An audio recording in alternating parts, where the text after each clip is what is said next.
Hey guys, Mark here from ETFtracker, and I thought I'd just take a look at another ETF before I head out and enjoy the sun. Freedom Day is coming here in Sydney.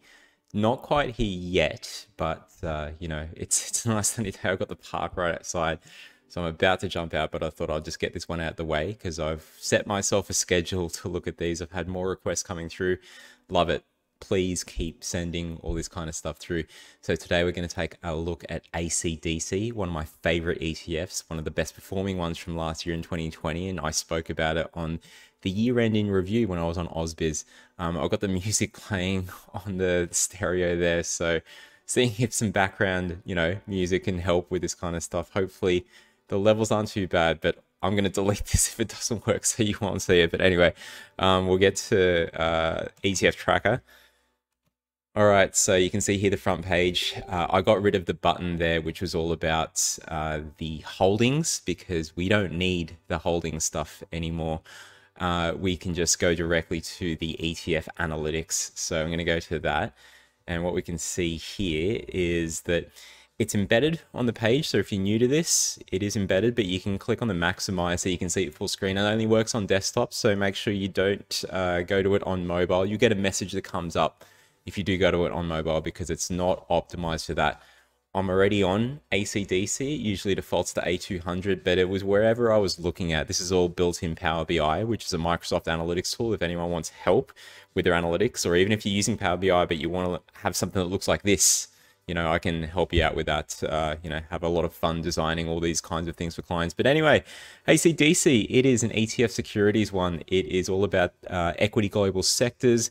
It tracks a benchmark, so it is a passive fund. It's got 32 holdings. Its benchmark is the sole active battery value chain benchmark, so you can look that one up on Google.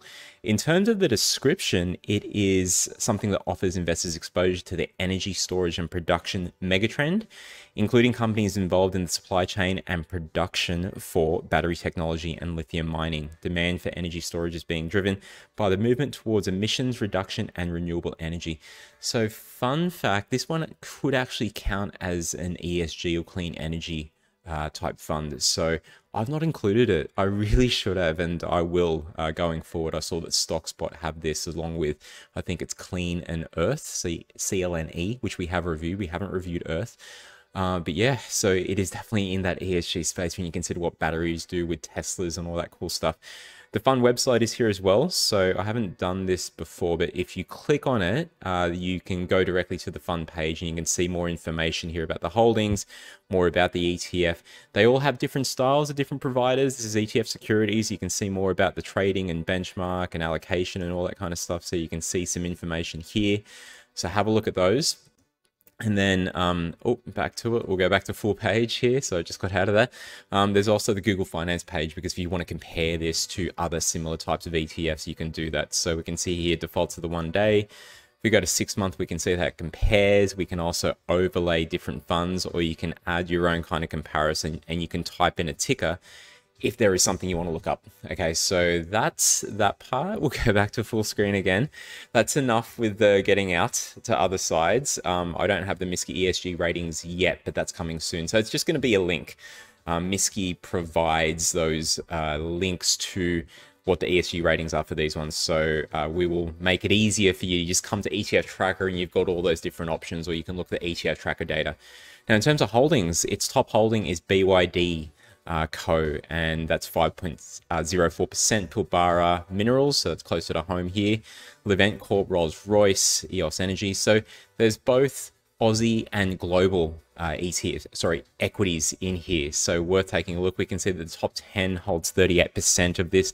It's got a market value of 400 million. So we go back and let's take a look at what the tiles are doing. So these are tiles that we collect information from the ASX and Chi-X. So it's return, size, transaction, tradability, quality, and costs. And these are 6 of the important areas to look at when considering an ETF that we believe.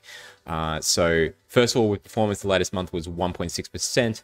It was 71.8% since inception. So that is taking a look at total return. So this only came about in September 2018. So it's not that old really compared to other ETFs, but it's been quite positive, especially last year, its returns. Now that's 71.8%. that is adding all of the 1 month returns up. Okay, and we can see more information here about the profile. We can see that, it did have some negative returns initially and had a really good month when things turned around late last year. So it had a really big return there. So that's what's driven a big drive up. Okay, so we go back, that's return. So returns are pretty good. Net inflows, this is important. So we can see that that's been, it was kind of slow, but it's really increased recently. And total FUM is 371 there, but per the holding, which is a bit more recent, it's 400 mil. And we can see what those profiles look like. And then in terms of transactions, we've got 3 charts here for that. So there's trades, that's been increasing, that hockey stick exponential growth curve like that, which is good. It just shows that it's popular. Same thing with volume, same thing with value. And then if we take a look at tradability, the bid-ask spread. So we see that this one is hovering around that 20% mark. So it's got high liquidity, which is really good. And its spreads are getting lower, especially this year, last year. So you want spreads to be low because that's the difference between buyers and sellers. And if that difference is small, then it means that they're easily more able to come to the market together and agree to a trade, right? Like in a negotiation. So quality distribution yield is 6.7%. Costs have come down. It was higher before, so it was 0.82%, and now it is down to 0.69% there. So next song's just come up. I was just checking that, it's okay. No swearing in that one, so all good. But yeah, that's it. So ACDC, ACDC, the battery ETF, Australia's flagship one there, even though it's got global kind of companies as well. But yeah, check it out. You've got a whole list of links here. You can play around with the data. You can do more. If you like what we've got here, please do click that like, share it, subscribe. Please do whatever. We are putting this out on Instagram. It's on YouTube. I'll put it out on Twitter as well, right? So if you're on any of those, please do follow. We are doing more with the website. We're even doing some stuff where we're going to put the blog, in the blog area where we used to have, just all these different categories. I used to send out newsletters just via email, but then people couldn't see the old ones unless they were on that subscription list back when I only had like 50 subscribers or whatever. So now that we've got hundreds, I want to put it up online. So all the back catalog of newsletters is going to go up there. And I think going forward, the newsletters are going to go straight to the blog and there'll be a section called Exchange Traded Fridays.